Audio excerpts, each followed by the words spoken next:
Apa kabar semuanya? Semoga dalam keadaan sehat dan berada dalam perlindungan Tuhan. Pada kesempatan kali ini, kita akan membahas mengenai bab 4, yaitu metodologi siklus hidup sistem.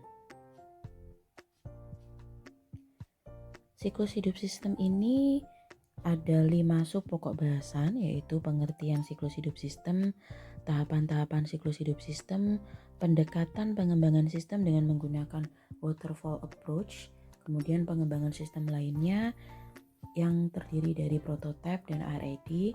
Nah, dari situ teman-teman akan bisa melihat metode pengembangan sistem mana yang lebih baik. Kita masuk pada pembahasan kita yang pertama, yaitu pengertian siklus hidup sistem.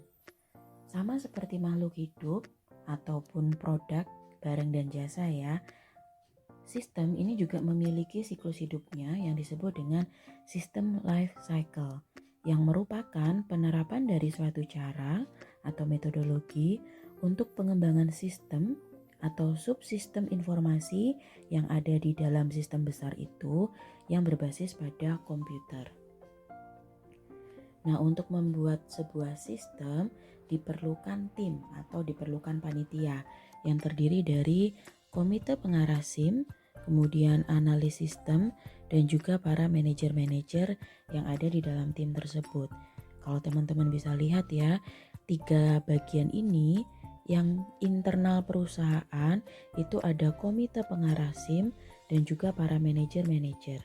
Nah, sedangkan analis sistem ini merupakan pihak eksternal perusahaan, jadi pihak di luar perusahaan yang tugasnya dia lebih kepada pembuatan sistem. Jadi komite pengarah SIM ini dengan manajer ini adalah pihak yang berasal dari dalam perusahaan.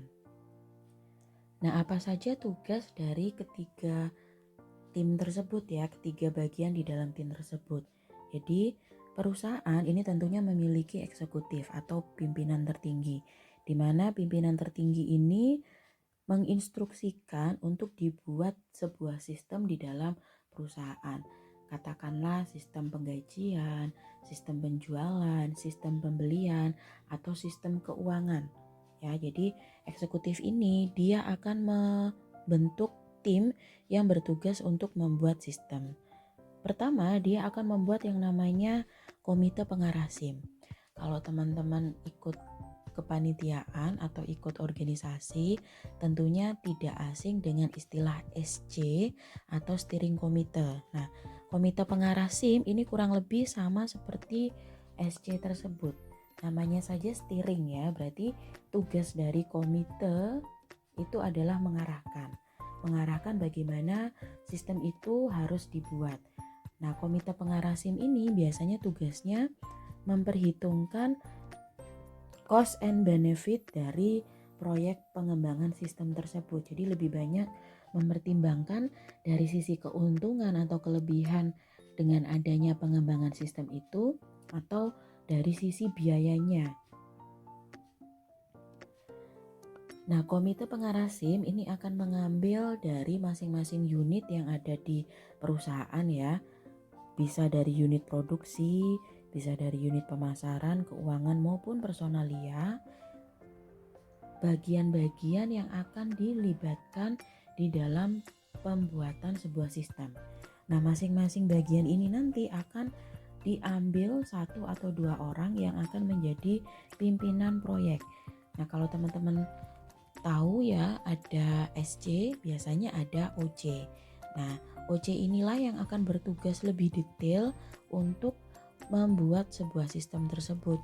Jadi kalau teman-teman ikut kepanitiaan itu kayak koordinator-koordinator.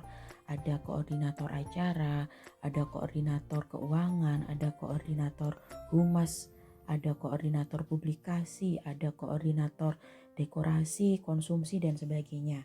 Sama seperti itu, bagian-bagian yang diambil dari perusahaan inilah yang akan diterjunkan menjadi pemimpin proyek untuk masing-masing bagian tersebut. Nah, selanjutnya mari kita masuk ke dalam tahapan-tahapan siklus hidup sistem. Tahapan atau fase sistem life cycle SLC ya. Ini ada 5 teman-teman.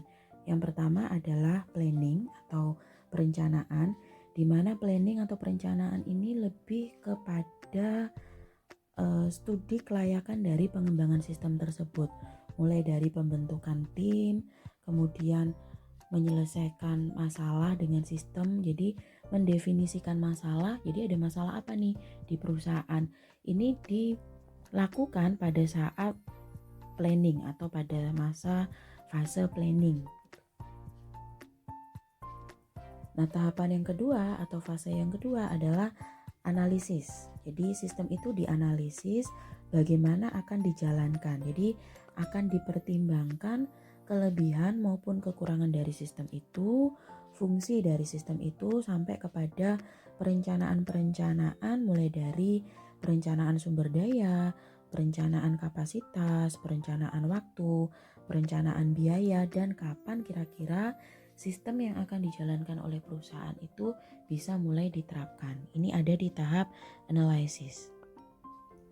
Setelah fase kedua, masuk ke dalam tahapan yang ketiga, yaitu desain atau perancangan, di mana tahapan ini sudah mulai dibuat prototipe atau contoh dari sistem yang akan dihasilkan bagi perusahaan, dan beberapa output mulai dari desain sistemnya nanti akan seperti apa, dokumen yang nantinya bisa di-print dari sistem itu seperti apa, dan komponen-komponen apa yang diperlukan untuk mewujudkan sistem tersebut. Setelah itu masuk ke dalam fase keempat, yaitu implementation atau implementasi ya. Di sini sistemnya sudah jadi dan siap untuk dijalankan di perusahaan. Jadi di dalam tahapan implementation ini sudah mulai dibuat database, kemudian dilakukan pengujian dan perbaikan-perbaikan. Jadi sistem yang sudah dibuat sama analis sistem nanti akan diuji cobakan. Nah, dari situ kalau misalnya masih ada error atau masih ada kekurangan-kekurangan, langsung diperbaiki di tahapan implementation ini.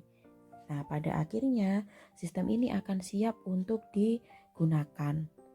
Nah, kalau sudah seperti itu, masuk ke dalam tahap yang kelima, yaitu use. Di mana use ini lebih kepada menjaga atau maintaining sistem itu. Kalau misalnya ada error-error ya selama penggunaan, itu perlu diperbaiki. Atau kalau misalnya sistemnya sudah mulai ada bug atau ada gangguan, ini sudah harus langsung diperbaiki. Bedanya dengan implementasi ini adalah penerapan. Kalau use ini adalah sistem itu sudah dipakai sekian lama di perusahaan dan harus dilakukan maintaining atau dilakukan perbaikan-perbaikan serta pemeliharaan. Nah, kalau di dalam tahap use ini ternyata ada error sehingga diperlukan perbaikan, maka masuk lagi ke tahapan perencanaan, analisis, design, implementation, use lagi. Kalau di use ini masih ada keperluan untuk mengembangkan sistem, perbaikan-perbaikan dan sebagainya, masuk lagi ke planning dan seterusnya. Maka teman-teman bisa lihat, disinilah sistem life cycle itu tidak akan terhenti, jadi akan terus-menerus dilakukan perbaikan-perbaikan di setiap fasenya. Nah, mari kita detailkan kegiatan-kegiatan untuk setiap tahapan ini dan bagaimana pembagian tugas antara komite pengarah SIM, manajer, beserta dengan analis sistem. Mari kita masuk ke tahapan yang pertama ya teman-teman ya, planning. Supaya lebih jelas bagaimana membuat sebuah sistem, saya akan memberikan contoh supaya teman-teman bisa mendapatkan gambarannya secara detail.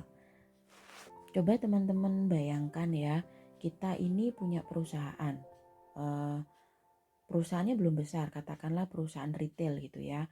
Awalnya kita cuma punya satu toko, katakanlah perusahaan retail itu seperti Alfamart atau Indomart atau Hypermart. Kita ambil aja contoh perusahaan retail yang Alfamart, Indomart itu ya, supaya teman-teman gampang. Nah, di sini perusahaannya teman-teman itu pada awalnya masih punya 2 toko. Nah, pada akhirnya karena semakin lama semakin berkembang, peminatnya semakin banyak, sehingga teman-teman memutuskan untuk menambah jumlah cabang tokonya. Yang tadinya cuma punya 2, sekarang menjadi 10.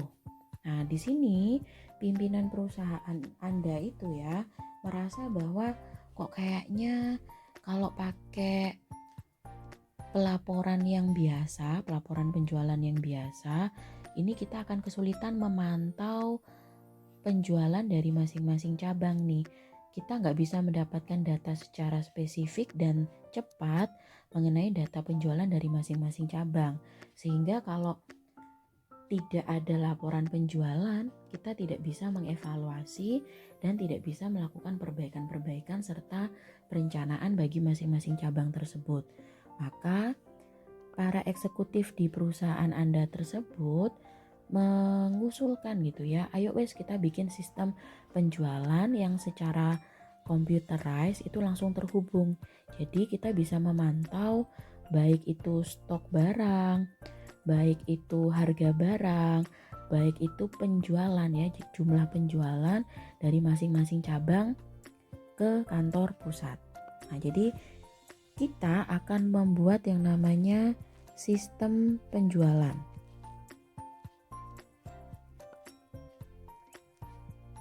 Nah, sistem penjualan ini dilakukan secara komputer. Nah, eksekutif di perusahaan Anda ini membuat tim ya yang terdiri dari komite pengarah SIM, manajer sama analis sistem. Di tahap perencanaan atau planning, apa yang dikerjakan oleh masing-masing bagian tersebut? Teman-teman bisa lihat ya, di sini ada komite pengarah SIM, manajer sama analis sistem. Pada bagian ini yang dikerjakan adalah para manajer ini menyadari ada masalah di perusahaannya. Masalahnya tadi adalah kita tidak bisa memantau jumlah stok barang di masing-masing cabang karena nggak ada sistem. Kalau misalnya kita tanya ya ke cabang kita yang ada di daerah A gitu, cabang daerah A, stok barang katakanlah sampo gitu ya, stok barang sampo tinggal berapa, apakah perlu saya tambahi stoknya. Nah, di sana di cabang A ini akan lama mengumpulkan data gitu ya. Bentar Pak, kami masih cek dulu di gudang tinggal berapa stoknya, cek dulu di toko tinggal berapa stoknya yang ada di display. Nah, itu karena nggak ada sistem. Maka manajer ini menyadari, wah dari situ nih kayaknya bisa menimbulkan masalah atau berpotensi menimbulkan masalah. Kalau dari stok barang aja kita nggak bisa tahu dengan cepat, bagaimana kita bisa membuat rencana pembelian stok barang berikutnya. Nah, dari situ ketika manajer ini menyadari bahwa ada masalah seperti itu di perusahaan, dia akan mendefinisikan masalah. Di tahap yang kedua dalam mendefinisikan masalah ini artinya si manajer harus bisa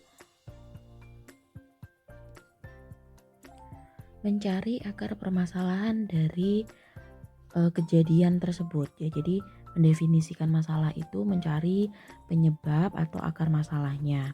Kemudian tahapan yang ketiga adalah menentukan tujuan sistem. Jadi setelah tahu sumber masalahnya di mana, yaitu pengawasan terhadap stok barang ini minim sehingga tidak bisa diketahui secara pasti data stoknya, sehingga nggak bisa dilakukan pembelian secara cepat.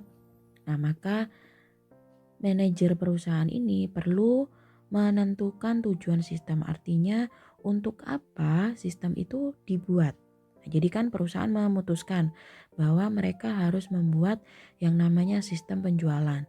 Dengan sistem penjualan itu bisa langsung diketahui stok barang yang terjual tinggal berapa, kemudian bisa dilakukan dengan segera rencana pembelian untuk periode berikutnya. Nah, jadi tujuan sistem ini adalah bagaimana sistem yang kira-kira akan dibuat oleh perusahaan itu bisa menyelesaikan masalah. Nah, selama mendefinisikan masalah dan menentukan tujuan, manajer ini akan banyak berkonsultasi dengan analis sistem.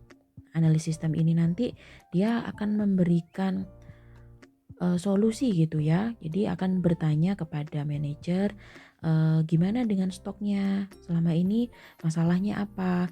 Bagaimana dengan penjualan? Selama ini ada masalah apa terkait dengan penjualan? Nah, dari situ analis sistem ini bisa memberikan solusi. Wes kalau kayak gitu pakai sistem penjualan kayak gini. Nah, dari situ manajer ini akan mendefinisikan kendala sistem. Artinya, kendala sistem ini harus dipikirkan kelebihannya sama kekurangannya apa saja. Nah, dengan menentukan kelebihan atau kekurangan, perusahaan ini bisa meminimalisir kerugian atau kekurangan yang nantinya akan ditimbulkan oleh sistem tersebut dan menambah kelebihan atau keuntungan yang dibuat sama sistem itu. Nah, setelah manajer ini mendefinisikan kelebihan maupun kekurangan dari sistem itu, pada akhirnya dilakukan tahap yang berikutnya, yaitu membuat studi kelayakan yang dilakukan oleh analis sistem, di mana analis sistem ini akan membuat analisis bagaimana sistem itu layak atau tidak untuk dijalankan, mulai dari aspek keuangan, aspek teknis dan teknologi, aspek hukum dan legalitas, aspek sumber daya manusia, semuanya ini akan dibuat proposal studi kelayakannya oleh analis sistem. Kemudian analis sistem ini akan menyiapkan usulan penelitian sistem, artinya dari mereka ini akan membentuk tim, dari perusahaan juga akan membentuk tim. Nah, kedua tim ini akan dipertemukan menjadi tim besar.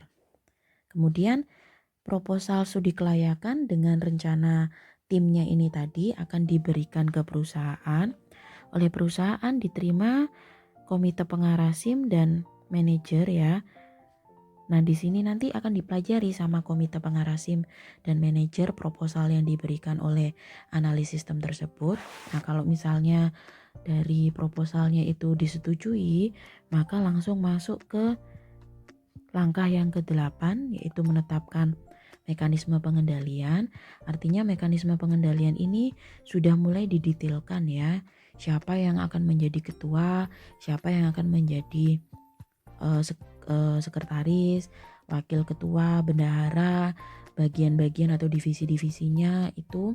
Nah, tapi kalau proposalnya ditolak, maka proposal itu akan dikembalikan kepada analis sistem. Dia akan membuat lagi studi kelayakannya dan dia akan menyiapkan lagi usulan penelitiannya, kemudian diberikan lagi kepada perusahaan. Nah, kalau misalnya disetujui, tetap kembali ke sini. Kalau misalnya masih perlu dilakukan revisi, dikembalikan lagi ke sini. Intinya sampai proposal dan rencana penelitian tentang sistem itu disetujui oleh komite pengarah SIM dan manajer. Setelah itu masuk ke tahapan yang kedua, yaitu analisis. Tetap ya dilakukan oleh 3 pihak ini, yaitu komite pengarah SIM, manajer sama analis sistem. Di sini perusahaan ya yang diwakili oleh komite pengarah SIM dan manajer, dia akan mengumumkan kepada semua pihak di perusahaan bahwa perusahaan akan melakukan yang namanya penelitian sistem. Artinya mereka akan menyampaikan kepada semua bagian yang ada di perusahaan, kita ini akan bikin sistem penjualan baru loh, di mana sistem itu nantinya akan merekam informasi mengenai stok, merekam informasi transaksi penjualan, merekam informasi siapa yang melakukan penjualan atau sumber daya manusia yang bekerja di dalamnya dan sebagainya. Nah, jadi diumumkan bahwa perusahaan akan menggunakan sistem baru. Nah, setelah itu manajer dan analis sistem ini mulai bagi tugas ya. Mulai bagi tugas. Jadi tim dari analis sistem sama tim dari perusahaan yang diwakili oleh manajer-manajer ini mulai bagi tugas itu. Jadi kan sebelumnya sudah dibentuk timnya, nah yang ini mulai melaksanakan tugasnya. Nah, dari situ manajer beserta dengan analis sistem ini, kalau teman-teman lihat ya porsinya ini ya, dilakukan oleh dua pihak, tetapi porsi yang paling besar ini dilakukan oleh manajer. Tuh.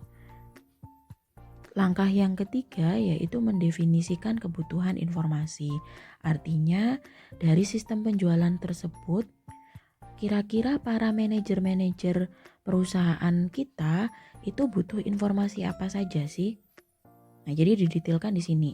Misalnya butuh info tentang stok barang, butuh info tentang harga, butuh info tentang keuangan, jadi perencanaan keuangan, butuh info tentang tenaga penjualnya atau kasirnya atau orang yang bertugas di toko tersebut dan sebagainya. Jadi mendefinisikan kebutuhan informasi dan mendefinisikan kriteria kinerja sistem. Artinya dari informasi stok ini disediakan oleh siapa, informasi harga disediakan oleh siapa, informasi keuangan disediakan oleh siapa, informasi tentang tenaga kerjanya disediakan oleh siapa. Nah, informasi-informasi ini tentunya harus dibatasi. Artinya stok ini, data tentang stok ini siapa yang bisa melihat. Kemudian harga ini siapa yang bisa mengakses informasi tentang harga. Kemudian keuangan toko, tenaga kerjanya, ini perlu didefinisikan siapa saja yang bisa mengakses dan seberapa jauh akses terhadap informasi itu bisa diberikan. Nah, itu harus ditetapkan oleh manajer beserta dengan analis sistem di langkah yang keempat, yaitu mendefinisikan kriteria kinerja sistem. Nah, dari situ analis ini bisa menyiapkan usulan rancangan lebih detail lagi. Jadi kurang lebih dari pembagian informasi, dari pembagian data, dari pembagian akses, dia sudah bisa membuat desain sistemnya secara garis besar. Kurang lebih udah jadi sekitar 50%. Nah, usulan yang secara garis besar itu diberikan kepada perusahaan. Di perusahaan ini diterima komite pengarah SIM dan manajer. Mereka akan melihat, oh kurang lebih desain sistemnya tuh kayak gini toh. Oh, pengoperasiannya seperti ini toh. Nah, dari situ komite pengarah SIM ini bisa menerima atau menolak rancangan. Kalau ditolak, dikembalikan lagi ke analis sistem, dilakukan perbaikan-perbaikan sehingga ketika disampaikan lagi kepada perusahaan ini siap untuk diterima. Setelah tahap kedua tadi, berikutnya adalah tahap ketiga, yaitu desain. Di tahapan desain ini, pekerjaan lebih banyak dilakukan oleh analis sistem. Jadi menyiapkan desain sistem terinci, identifikasi alternatif konfigurasi sistem, memilih konflik konfigurasi sistem yang terbaik, sampai menyiapkan usulan penerapan.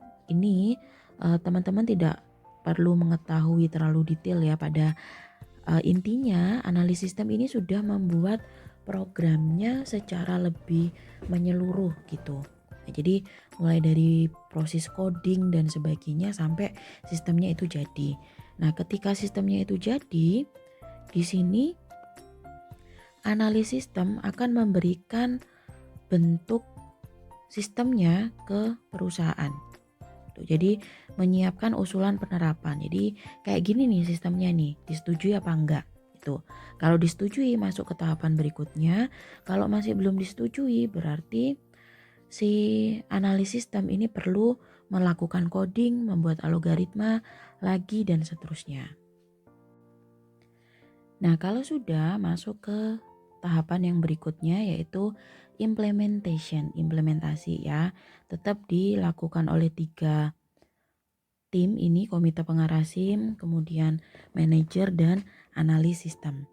Di sini komite pengarah SIM, manajer dan analis sistem mengumumkan ke seluruh bagian di perusahaan bahwa sistemnya ini sudah ready loh, sudah mau siap dijalankan. Nah, jadi akan diumumkan kita akan masuk ke dalam sistem baru itu per tanggal sekian. Jadi sebelumnya akan dilakukan training-training. Nah, trainingnya ini ke semua toko. Kalau kita punya 10 toko, akan dibagi training pada minggu pertama itu ke toko A, training pada minggu kedua ke toko B, dan seterusnya. Nah, ini adalah merencanakan penerapan dan mengumumkan penerapan dari sistem tersebut. Nah, kalau sudah diumumkan oleh perusahaan, maka analis sistem ini mulai belanja hardware. Jadi mulai belanja seperti komputernya, CPU ya, CPU, keyboard dan sebagainya yang menunjang sistem itu. Kemudian mendapatkan software, artinya sistem ini membutuhkan software apa, itu mulai belanja dia dan mulai dimasukkan softwarenya ke toko-toko. Kemudian menyiapkan database ya, jadi kayak data-data karyawan, data-data jenis barang, data-data ukuran barang, data-data harga barang, itu mulai dimasukkan ke dalam database sistemnya. Nah, kemudian menyiapkan fasilitas fisik, misalnya fasilitas fisik ini menyiapkan ruangan penyimpanan server, menyiapkan AC untuk komputer server supaya tetap dingin walaupun ini dioperasikan 24 jam. Tuh. Nah, selanjutnya mendidik atau mentraining para peserta. Jadi mentraining perusahaannya, mentraining karyawan-karyawannya, ini dilakukan secara terjadwal. Nah, di sini komite pengarah SIM sama manajer ini cuma lebih banyak mengatur aja. Jadi kayak misalnya si analis sistem ini beli hardware. Nah, terus hardwarenya ini dirasa kemahalan. Nah, manajer sama komite pengarah SIM ini memberikan usulan, bisa nggak sih cari spek yang sama bagusnya tetapi harga yang lebih rendah bisa dicarikan nggak? Nah, itu lebih banyak seperti itu. Nah, kalau semua kegiatan ini sudah dilakukan, maka perusahaan akan siap masuk ke sistem yang baru. Tahap 1 sampai 4 sudah dilakukan, maka perusahaan ini akan masuk ke tahap yang kelima yaitu use, di mana sistemnya itu sudah dipakai sekian lama dan diperlukan kegiatan-kegiatan untuk tetap memelihara sistem itu supaya bisa berjalan normal. Jadi ketika manajer ini sudah menggunakan sistem, maka analis sistem ini bertugas untuk melakukan audit sistem selama katakanlah 2 bulan sekali. Kalau sudah dipakai sekian lama itu biasanya 6 bulan sekali dan seterusnya. Nah, di dalam audit sistem ini dilakukan pemeriksaan ya. Sistemnya ini apakah bisa berjalan dengan normal, usernya ini sudah bisa pakai dengan normal. Nah, baru dilakukan maintaining atau pemeliharaan sistem. Nah, kalau misalnya sistemnya ini ada error-error, nah terus errornya itu diperlukan perbaikan dan perbaikan itu mengeluarkan biaya, maka komite pengarah SIM ini yang akan meng-ACC gitu ya. Kira-kira pengeluarannya ini disetujui apa enggak?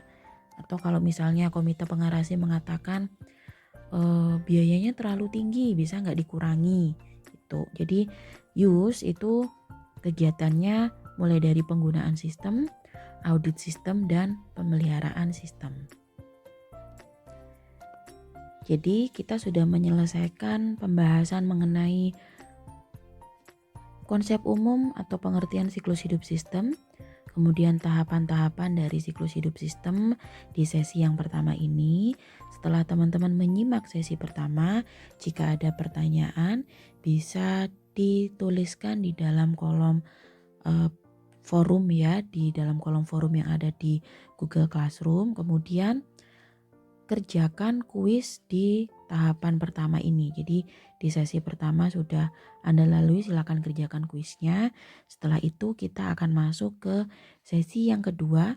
Kita akan membahas mengenai waterfall approach, kemudian metode-metode yang digunakan di dalam pengembangan sistem dan konsep umum dari pengembangan sistem itu sendiri. Selamat mengerjakan kuisnya.